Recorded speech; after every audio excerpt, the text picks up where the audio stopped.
Good afternoon. My name is Krista, and I will be your conference operator today. At this time, I would like to welcome everyone to the Meta First Quarter Earnings Conference Call. All lines have been placed on mute to prevent any background noise.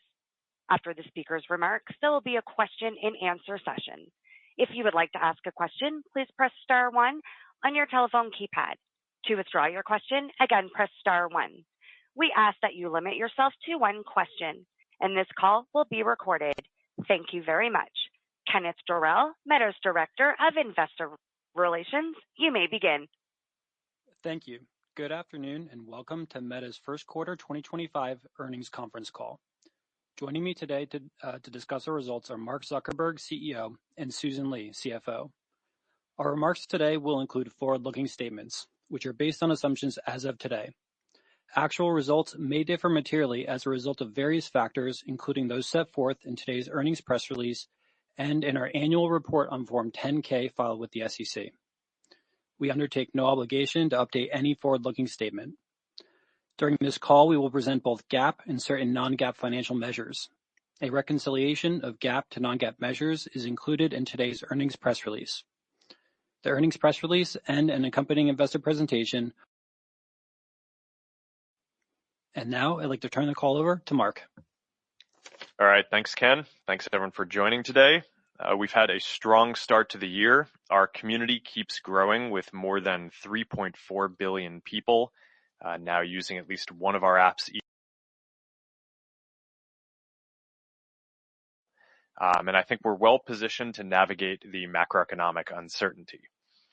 The major theme right now, of course, is how AI is transforming everything we do. And as we continue to increase our investments and focus more to lay out the 5 major opportunities that we are focused on. Those are improved advertising, more engaging experiences, business messaging, Meta AI, and AI devices.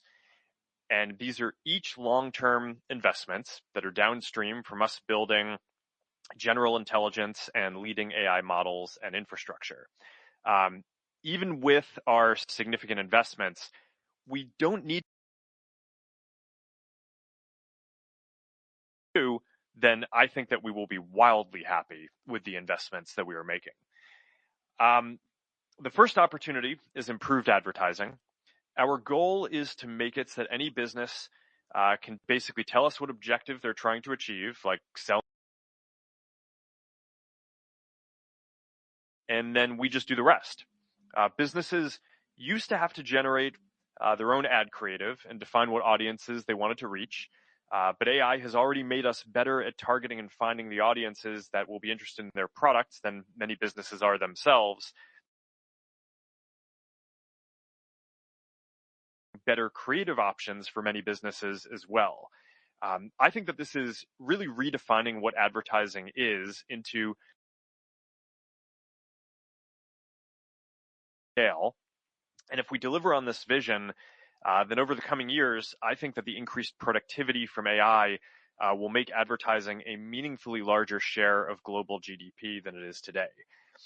In just the last quarter, we're testing a new rates by 5%, and we're seeing 30% more advertisers are using AI creative tools in the last quarter as well. The second opportunity is more engaging experiences. This will come in 2 forms: better recommendations for existing content. In the last 6 months, improvements to our recommendation systems have led to a 7% increase in time spent on Facebook, a 6% increase on Instagram, and 35% on Threads. Threads now also has more than 300 social app. In addition to better recommendations for existing content types, AI is also enabling the creation of better content as well. Some of this will be helping people produce better content to share themselves, personalized for them. Some of this will be in existing formats like photos and videos, and some of it will be increasingly interactive. I've often talked about this long-term trend of content becoming richer over time. Our feeds started cameras, and then became mostly video when mobile networks became fast enough to handle that well. We are now in the video era, but I don't think that this is the end of the line. In the near future, I think that we're going to have content in our feeds that you can interact with, and that it'll over the long term, as AI unlocks more productivity in the economy, I also expect that people will spend more of their time on engaging experiences across all of these apps. The third opportunity is business messaging. Right feeds on Facebook and Instagram. But WhatsApp now has more than 3 billion monthly actives, with more than 100 million people in the US and growing quickly there. Messenger is also used by more than 1 billion people each month, and there are now as many messages sent each day on Instagram as there are on Messenger. So business messaging should be the next pillar of our business. In countries like Thailand and Vietnam, where there is a low cost of labor, we see many businesses conduct commerce through our messaging apps. There's actually so much business through messaging that those countries are both in our top 10 or 11 by revenue, even though they're ranked in the third to developed countries because the cost of labor is too high to make this a profitable model before AI, but AI should solve this. So in the next few years, I expect that just like every business today has an email address, social media account, and website, they'll also have an AI business agent that can do customer support and sales. And they should be able to set that up very easily, given all the context that they've already put into our business platforms. And we're going to have more to share on upcoming calls about our progress in this area. The fourth opportunity is Meta AI. Across our apps, there are now almost 1 billion monthly actives using Meta AI. Our focus for this year is deepening the experience and making AI the leading personal AI, with an emphasis on personalization, voice conversations, and entertainment. I think that we're all going to have an AI that we talk to throughout the day while we're browsing content on our phones, and eventually as we're going through our days with glasses. And I think that this is going to be one of the most important and valuable services that has ever been created. In addition to building Meta AI into our apps, we just released our first Meta AI standalone app. It is personalized, so you can talk to it about interests that you've shown while browsing Reels or different content across our apps. And we built a social feed into it, so you can discover entertaining ways that others are using Meta AI. And initial feedback on the app has been good so far. Over time, I expect that the business opportunity for Meta AI to follow our normal product development playbook. First, we build and scale the product, and then once it is at scale, then we focus on revenue. In this case, I think that there will be a large opportunity to show product recommendations or ads, as well as a premium service for people who want to unlock more compute for additional functionality or intelligence. But I expect that we're going to be largely focused on scaling and deepening engagement for at least the next year before we'll really be ready to start building out the business here. The fifth opportunity is AI devices, which is increasingly how we're thinking about our work on the next generation of computing platforms. Glasses are the ideal form factor for both AI and the metaverse. They enable you to let an AI see what you see, hear what you hear, and talk to you throughout the day. And they let you blend the physical and digital world. Wear glasses today, and it seems highly likely that these will become AI glasses over the next 5 to 10 years.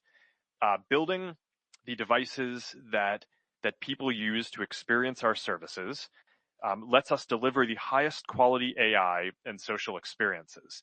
And this will serve as an amplifier on all of the opportunities I've mentioned so far, as well as unlocking some new opportunities as well. Ray-Ban Meta AI glasses have tripled in sales in the last year, and the people who have them are using them a lot.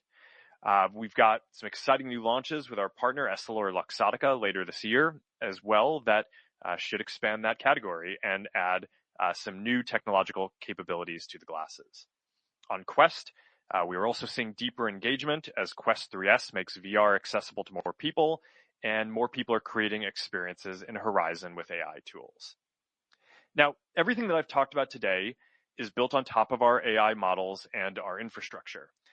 We released the first Llama 4 models earlier this month, and they are some of the most intelligent, best multimodal, lowest latency, and most efficient models that anyone has built. We have more models on the way, including the massive Llama 4 Behemoth model. Overall, we are focused on building full general intelligence. All of the opportunities that I've discussed today are downstream of delivering general intelligence and doing so efficiently. The pace of progress across the industry and the opportunities ahead for us are staggering. I want to make sure that we're working aggressively and efficiently. And I also want to make sure that we are building out the leading infrastructure and teams that we need to achieve our goals. So to that end, we are accelerating some of our efforts to bring capacity online more quickly this year, as well as some longer-term projects that will give us the flexibility to add capacity in the coming years as well. And that has increased our planned investment for this year. More broadly, this has been a good start to what I expect will continue to be an intense year. We've got a lot more exciting work in the pipeline that I'm looking forward to sharing soon. I continue to think that this year is going to be a pivotal moment for our industry. And I am grateful for everyone who is working so hard at the company to deliver all of this amazing technology and new experiences. As always, thank you all for being on this journey with us. And now, Susan. Thanks, Mark, and good afternoon, everyone. Let's begin with our consolidated results. All comparisons are on a year-over-year basis unless otherwise noted. Q1 total revenue was $42.3 billion, up 16% or 19% on a constant currency basis. Q1 total expenses were $24.8 billion, up 9% compared to last year. In terms of the specific line items, cost of revenue increased 14%, driven primarily by higher infrastructure costs and payments to partners, partially offset by a benefit from the previously announced extension of server useful lives. R&D increased 22%, mostly due to higher employee compensation and infrastructure costs. Marketing and sales increased 8%, driven mainly by an increase in professional services related to our ongoing platform integrity efforts. G&A decreased 34%, driven primarily by lower legal-related costs. We ended Q1 with over 76,800 employees, up 4% quarter over quarter. First quarter operating income was $17.6 billion, representing a 41% operating margin. Our tax rate for the quarter was 9%, as we recognized excess tax benefits from share-based compensation due to the increase in our share price versus prior periods. Net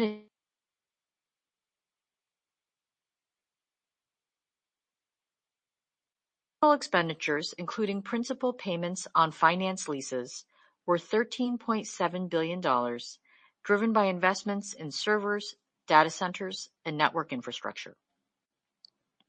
Free cash flow was $10.3 billion. We repurchased $13.4 billion of our Class A common stock and paid $1.3 billion in dividends to shareholders, ending the quarter with $70.2 billion in cash and marketable securities and $28.8 billion in debt. Moving now to our segment results. I'll begin with our Family of Apps segment. Our community across the Family of Apps continues to grow, and we estimate more than 3.4 billion people used at least one of our Family of Apps on a daily basis in March. Q1 total Family of Apps revenue was $41.9 billion, up 16% year over year. Q1 Family of Apps ad revenue was $41.4 billion, up 16% or 20% on a constant currency basis. Within ad revenue, the online commerce vertical was the largest contributor to year-over-year growth. On a user geography basis, ad revenue growth was strongest in Rest of World and North America at 19% and 18% respectively. Europe and Asia Pacific grew 14% and 12%. In Q1, the total number of ad impressions served across our services increased 5%, and the average price per ad increased 10%. Impression growth was mainly driven by Asia Pacific. Pricing growth benefited from increased advertiser demand, in part driven by improved ad performance. This was partially offset by impression growth, particularly from lower monetizing regions and surfaces. Family of Apps other revenue was $510 million, up 34%, driven mostly by business messaging revenue growth from our WhatsApp business platform, as well as Meta verified subscriptions. We continue to direct the majority of our investments toward the development and operation of our Family of Apps. In Q1, Family of Apps expenses were $20.1 billion, representing 81% of our overall expenses. Family of Apps expenses were up 10%, mainly due to growth in employee compensation and infrastructure costs, which were partially offset by lower legal-related expenses. Family of Apps operating income was $21.8 billion, representing a 52% operating margin.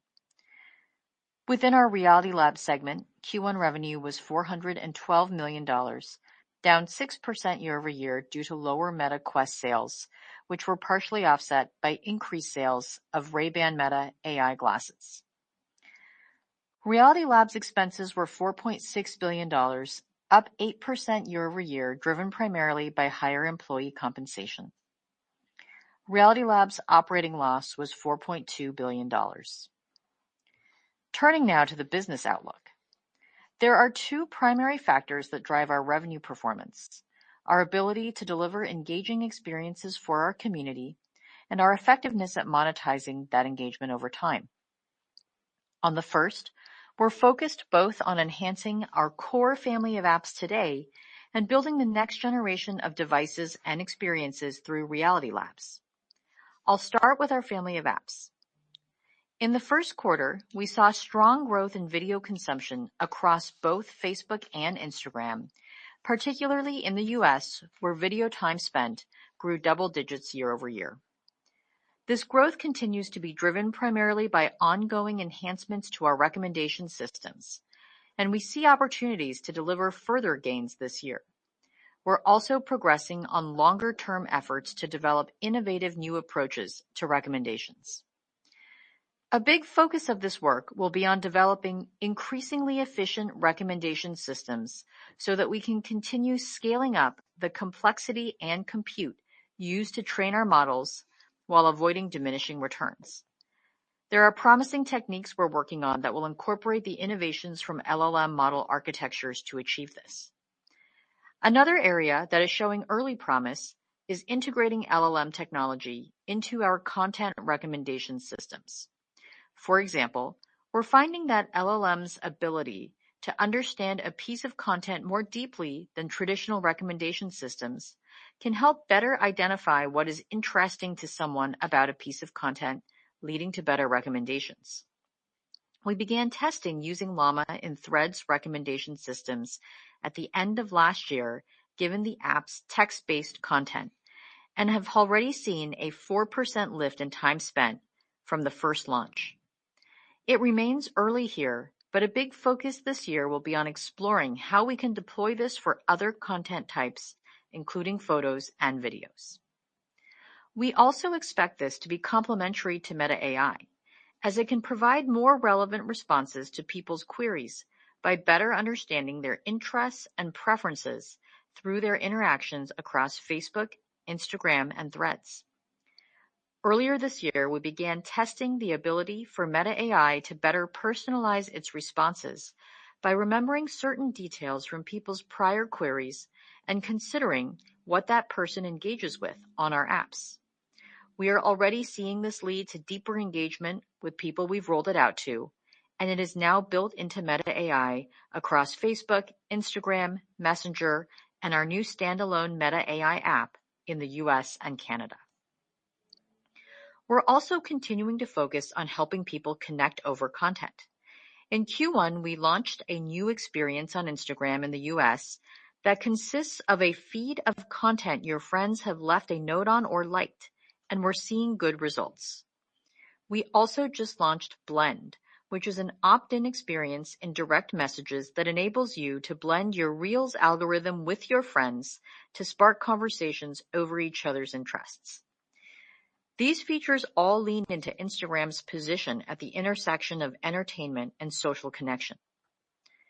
WhatsApp remains at its core a private messaging app, but it has evolved to also become a place people come to get updates from accounts they are connected to or follow.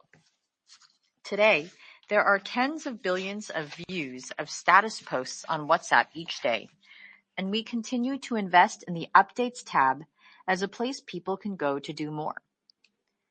Creators remain another big focus for us, and we're investing in tools to help them produce the best original content on our platforms. Last week, we launched our standalone Edits app, which supports the full creative process for video creators, from inspiration and creation to performance insights. Edits has an ultra-high resolution, short-form video camera and includes generative AI tools that enable people to remove the background of any video or animate still images, with more features coming soon.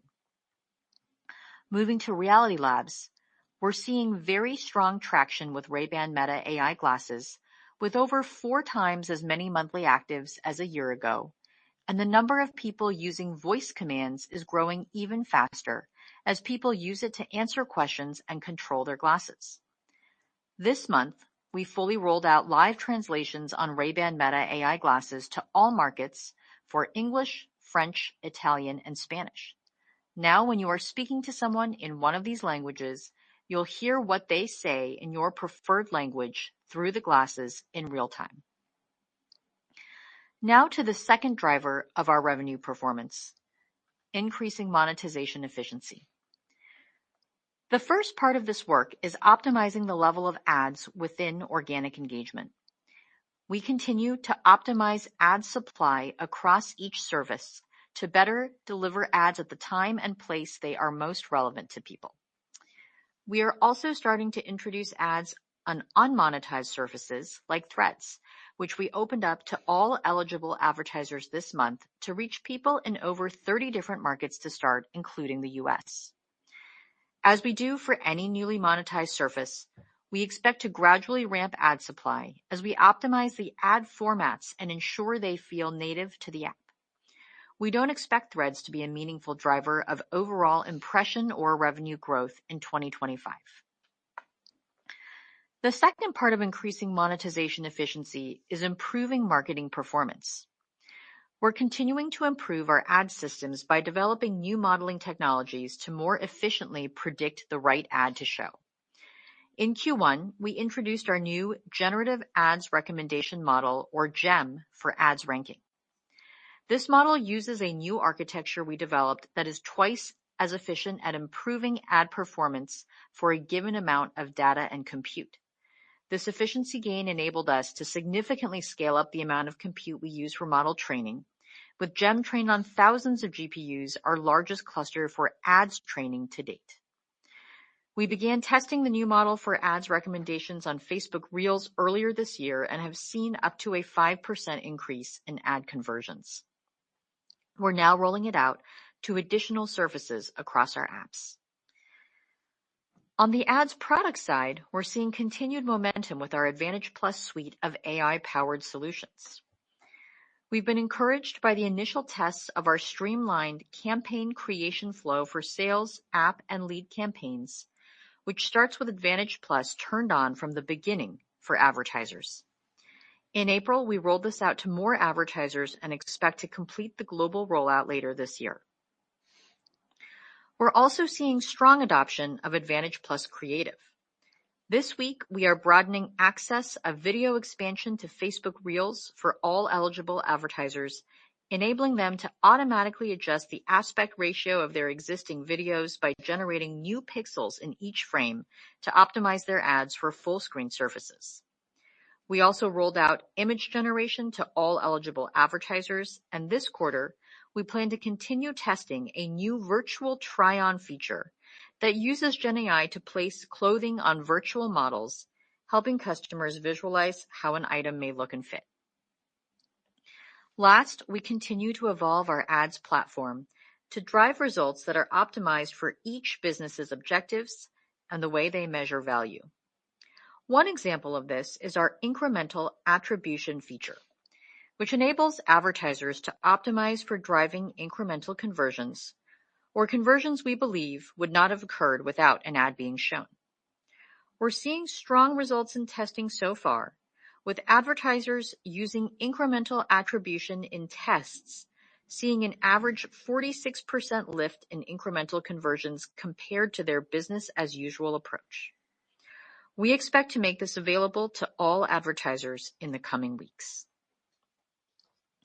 Next, I would like to discuss our approach to capital allocation. Our primary focus remains investing capital back into the business, with infrastructure and talent being our top priorities. Starting with headcount, our hiring continues to be targeted at technical roles within our company priorities. In the first quarter, the significant majority of the roughly 2,800 employees we added were to support our priorities of monetization, infrastructure, generative AI, regulation and compliance, and Reality Labs. On infrastructure, we have two primary focuses to meet the growing compute needs of our services and AI initiatives. The first way is by significantly scaling up our infrastructure footprint. Our CapEx growth this year is going toward both generative AI and core business needs, with the majority of overall CapEx supporting the core. We expect the significant infrastructure footprint we are building will not only help us meet the demands of our business in the near term, but also provide us an advantage in the quality and scale of AI services we can deliver. We continue to build this capacity in a way that grants us maximum flexibility in how and when we deploy it to ensure we have the agility to react to how the technology and industry develop in the coming years. The second way we're meeting our compute needs is by increasing the efficiency of our workloads. In fact, many of the innovations coming out of our ranking work are focused on increasing the efficiency of our systems. This emphasis on efficiency is helping us deliver consistently strong returns from our core AI initiatives. For example, we shared on the Q3 2024 call that improvements to our AI-driven feed and video recommendations drove a roughly 8% lift in time spent on Facebook and a 6% lift on Instagram over the first 9 months of last year. Since then, we've been able to deliver similar gains in just 6 months' time, with improvements to our AI recommendations delivering 7% and 6% time spent gains on Facebook and Instagram, respectively.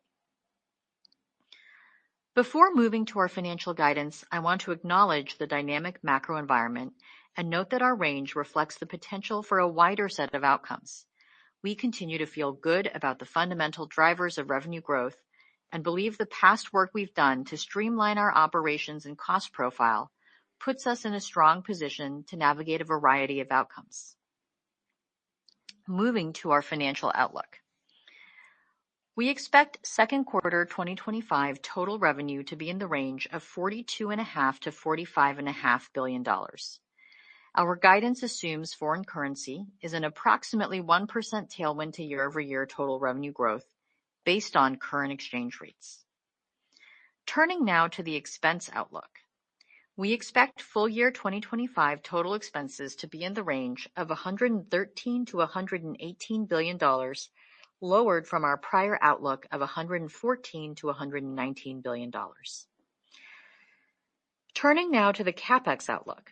We anticipate our full year 2025 capital expenditures, including principal payments on finance leases, will be in the range of $64 to $72 billion, increased from our prior outlook of $60 to $65 billion. This updated outlook reflects additional data center investments to support our AI efforts, as well as an increase in the expected cost of infrastructure hardware. The majority of our CapEx in 2025 will continue to be directed to our core business. On to tax. Absent any changes to our tax landscape, we expect our full year 2025 tax rate to be in the range of 12 to 15%.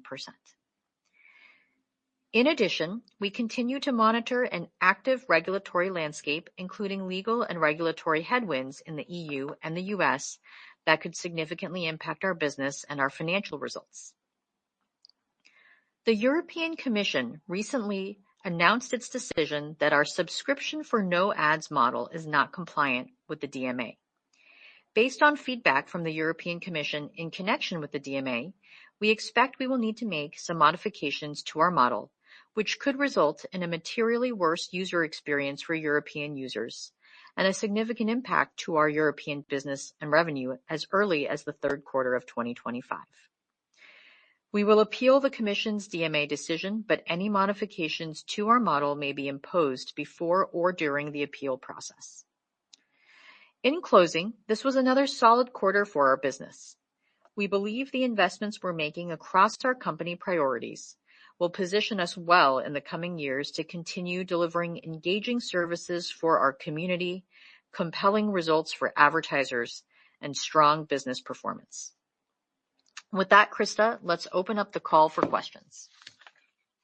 Thank you. We will now open the lines for question and answer session. To ask a question, please press star 1 on your touch-tone phone. To withdraw your question, again, press star 1. Please limit yourself to one question. Please pick up your handset before asking your question to ensure clarity.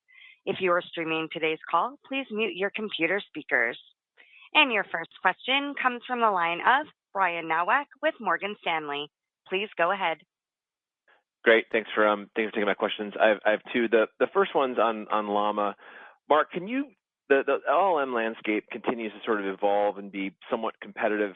Can you sort of talk us through some of the key areas of advancement you are most focused on and excited about as we sort of think about Behemoth and next versions of Llama to come? And then the second one on Meta AI, almost 1 billion users globally. Any help on sort of how you're seeing US traction there and the types of recurring user behaviors that you're seeing in the early Meta AI use cases? Thanks. Sure. I can talk about the LLMs. On the Meta AI usage, I'm not sure if we have more stats to share on that now. Yeah, I mean, I'll defer to Susan on if there's anything that we're ready on that.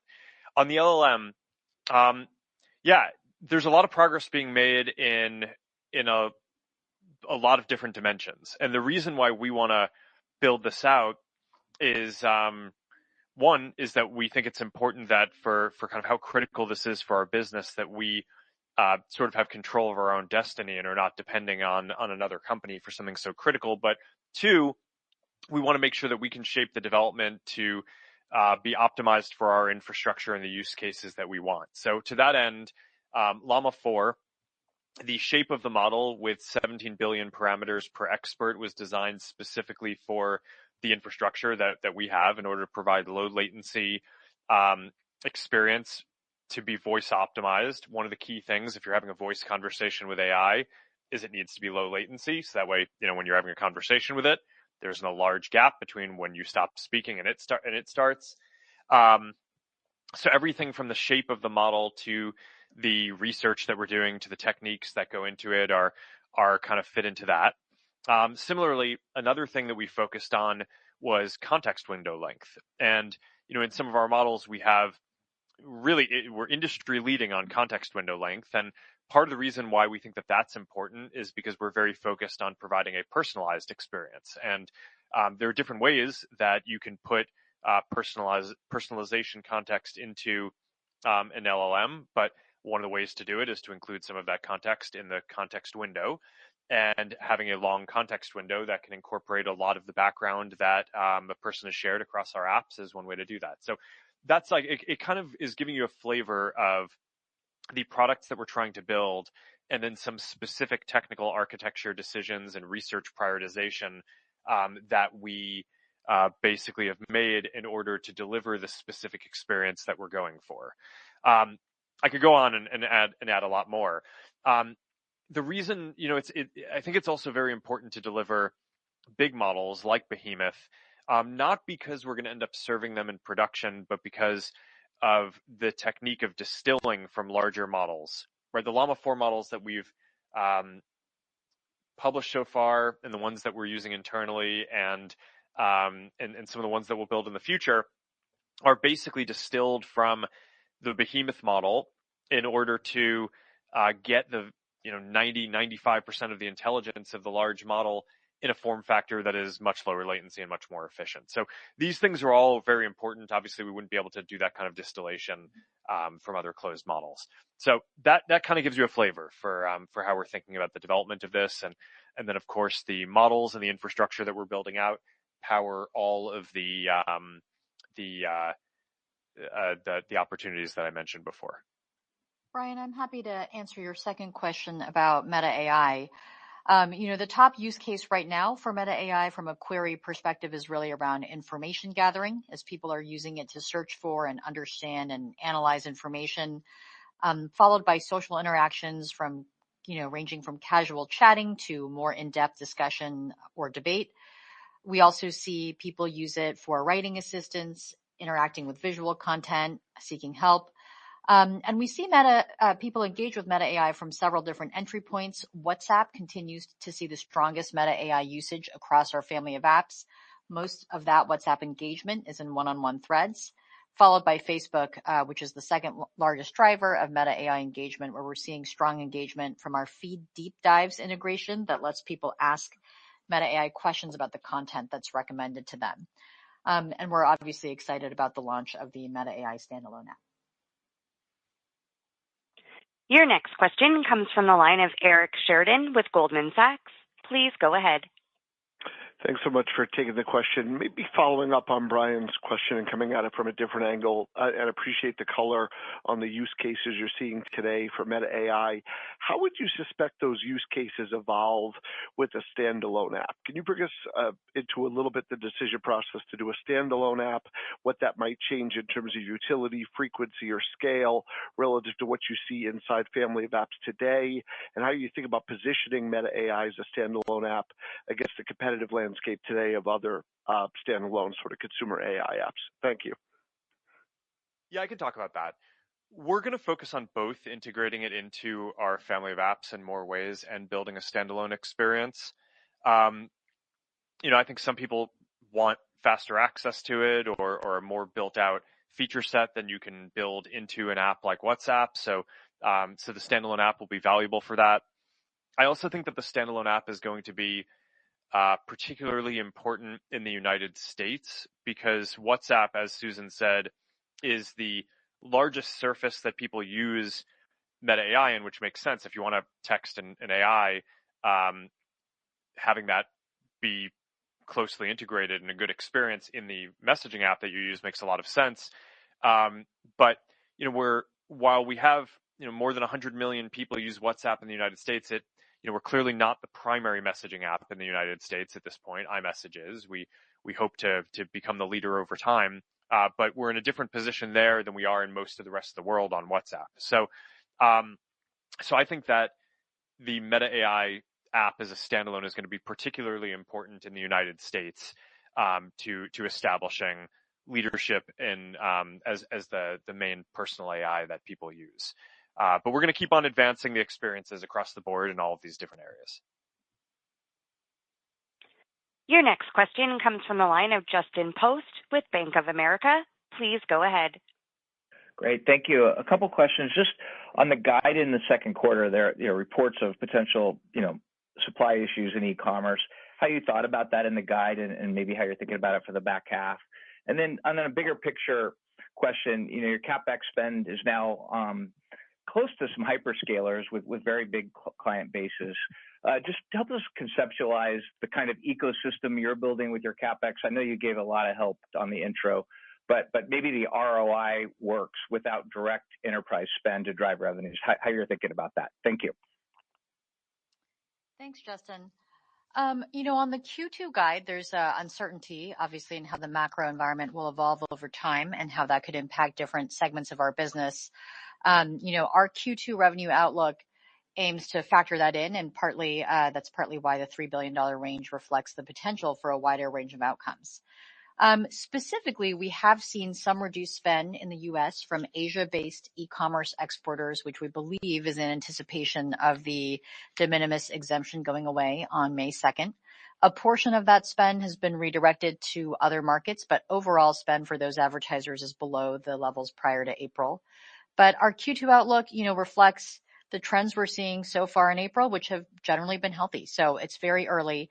Hard to know how things will play out over the quarter, and certainly harder to know that for the rest of the year.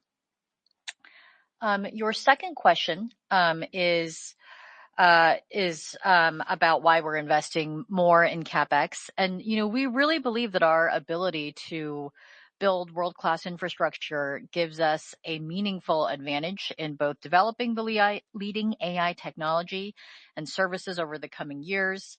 And there are a lot of opportunities also for us to improve our core business by putting more compute against our ads and recommendation work.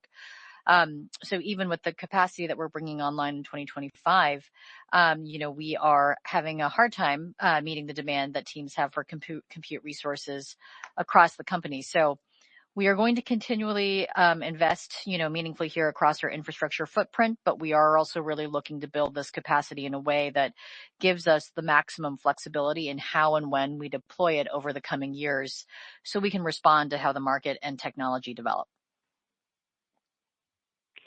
Your next question comes from the line of Doug Anmuth with J.P. Morgan. Please go ahead. Thanks for taking the questions. I just wanted to follow up on CapEx and infrastructure spending. Just on the higher range for CapEx, can you just help us understand how much of that is tied to the additional data center investments versus the increased hardware costs, and really what's driving those higher hardware costs? And then separately, there have been some articles suggesting that you've been looking to partner to share some of the costs of the AI infrastructure build out. Can you just help us understand your thought process there and some of the pros and cons of going alone versus partnering? Thanks. Thanks, Doug. So our increased CapEx outlook, reflects both of those updates, the increased data center spend this year as we have made some adjustments to flex our build strategy that will enable us to really stand up capacity more quickly, both in 25 and 26. We haven't broken down sort of the exact drivers. The higher costs we expect to incur for infrastructure hardware this year really comes from, suppliers who source from countries around the world. And there's just a lot of uncertainty around this given the ongoing trade discussions. And so that is both reflected in the wider range that we are giving. And we're also working on, on our end on mitigations by optimizing our supply chain. And our outlook is really trying to reflect our best understanding of the potential impact this year, across all of that uncertainty. On the second part of your question, we are, we're pleased to have partners investing alongside us and bringing Llama to market, like AWS and Azure, who are helping us host Llama. We're always looking for opportunities to continue deepening or expanding those partnerships, but we are funding the infrastructure that is being used to train Llama, and we don't have any expectation that that will change at this point.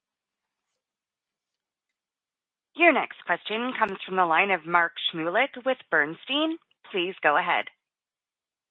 Yes, thanks for taking the questions. Mark, in your conversation last night with Satya, I think you both discussed a bit around, kind of the portion of code being written internally by AI. Kind of back to some of your previous comments around, this being a year where we might see AI kind of the place of a mid-level engineer.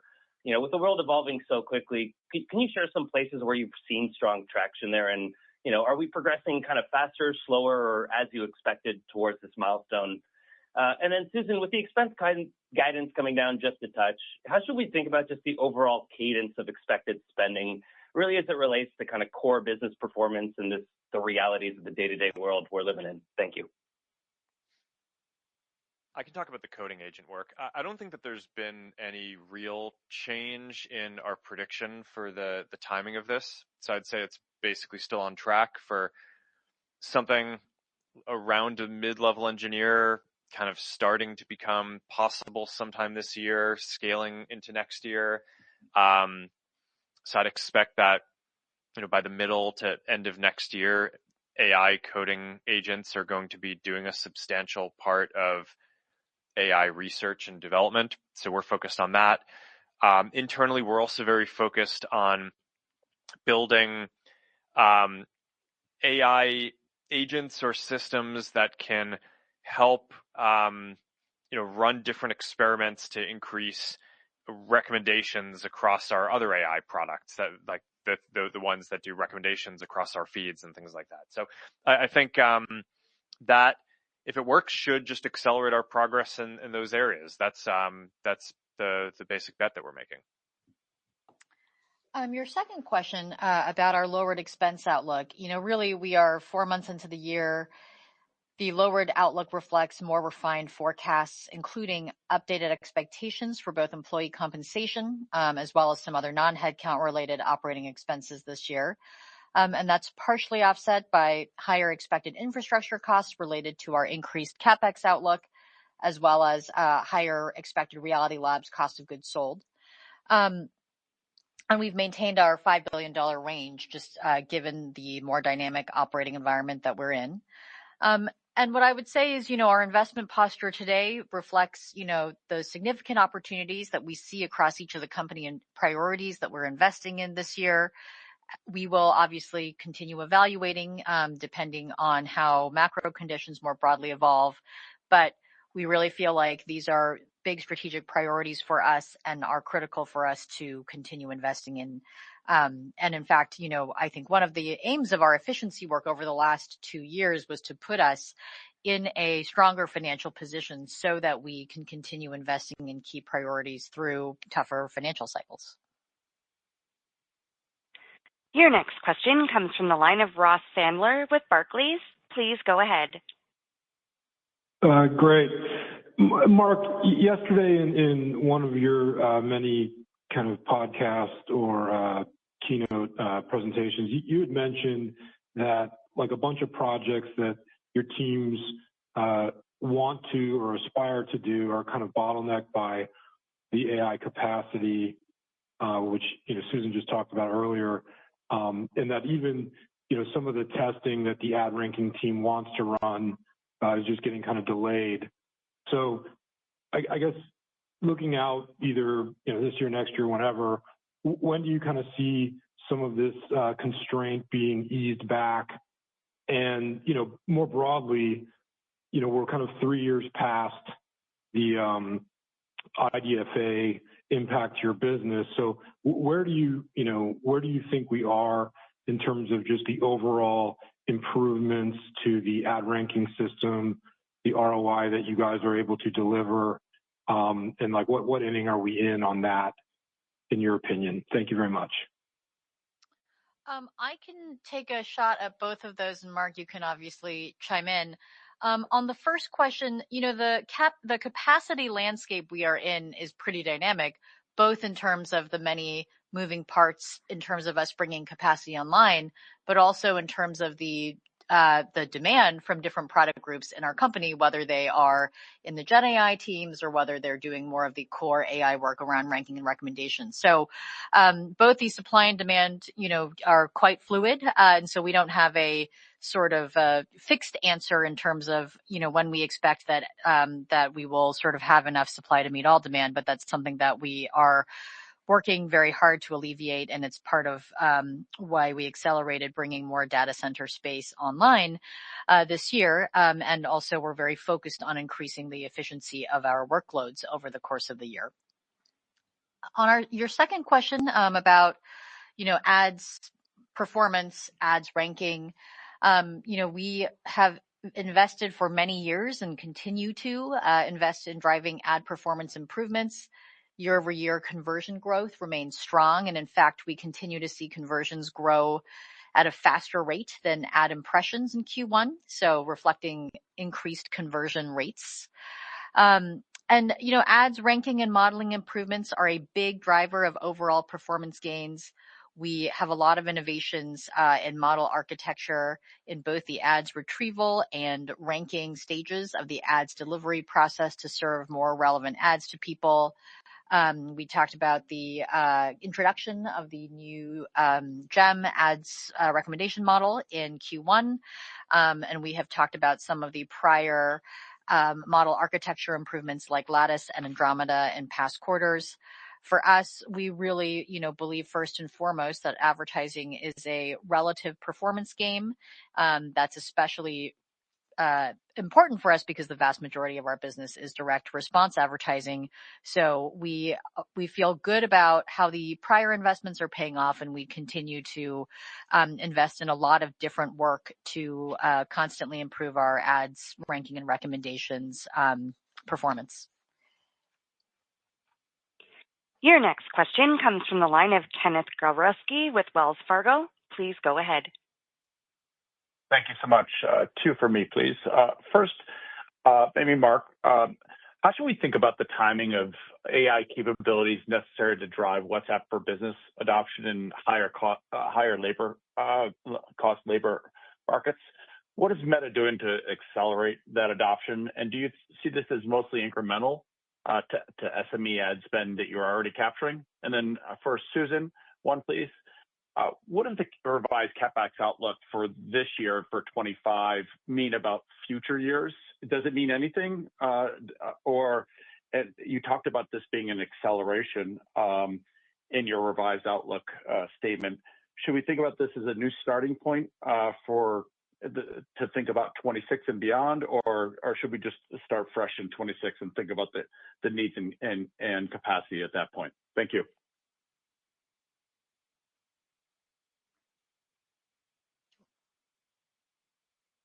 I'm happy to take. I'll go ahead and take both of those, and Mark, you should feel free to chime in wherever you would like. So Mark talked a little bit about our general vision that every business will soon, have an AI that is an expert on their business for their customers to talk to, in the same way that today they've got email and websites, social media presences, etc. We are currently testing business AIs with a limited set of businesses in the U.S. And a few additional countries on WhatsApp Messenger and on ads on Facebook and Instagram. We've been starting with small businesses and focusing first on helping them sell their goods and services with business AIs.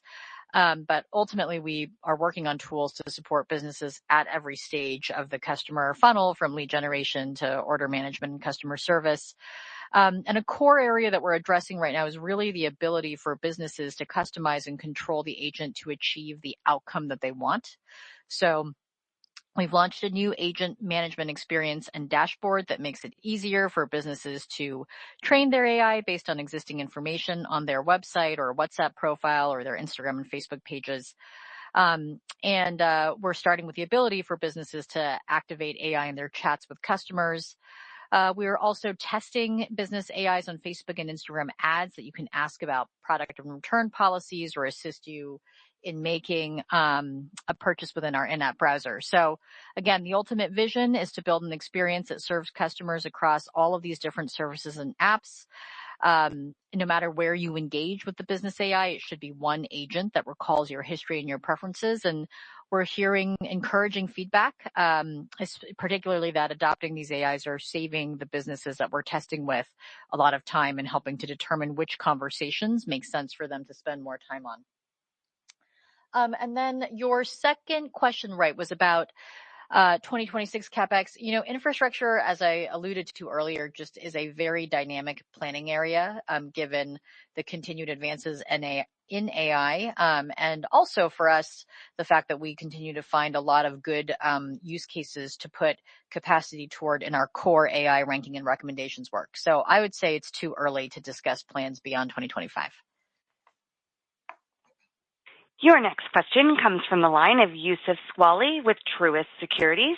Please go ahead. Great. Thank you, guys, for taking the question. So, Mark, in a world where we now have maybe 5 to 10 chatbots, including Meta AI on our smartphones, doing virtually the same thing, Do you think this is a market much like search where the winner takes most, or is it likely to be much more fragmented? But in either case, what would you say are the top 2 or 3 competitive advantages of Meta AI? And then Susan, on the EU decision in connection with the DMA, what kind of modifications will you need to make to the apps? And can you maybe just help us gauge the potential financial fallout, understanding that it may still obviously be too early? Thank you. Yeah, on Meta AI, I mean, I think that there are going to be a number of different agents that people use, just like people use different apps for different things. I'm not sure that people are going to use multiple agents for the same exact things, but I'd imagine that something that is more focused on kind of enterprise productivity might be different from something that is somewhat more optimized for personal productivity, and that might be somewhat different from something that is optimized for entertainment and social connectivity. So I think that there will be different experiences. One of the trends that I think we're starting to see now is personalization across these.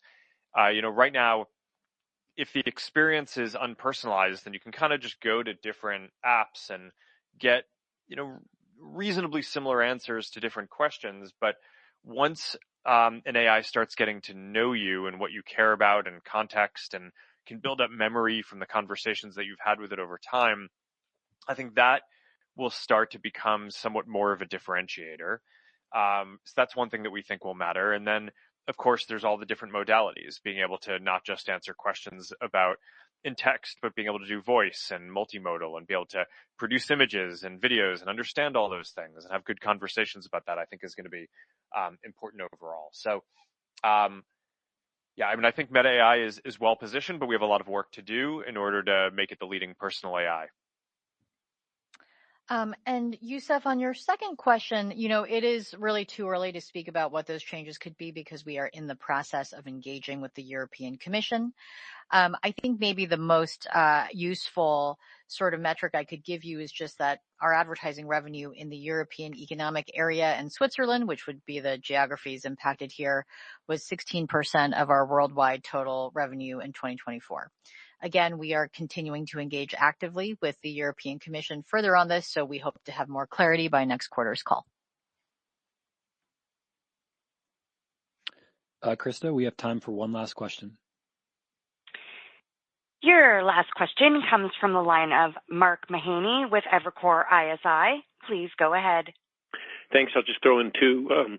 I think you called out the China-based retailers as one sort of potentially soft advertising vertical. Anything else you'd call out? And I would just suggest autos. Was that an area of any softness? And then on the Reality Labs and on the losses associated with Reality Labs, they've been very consistent, $4 billion a quarter for quite some time.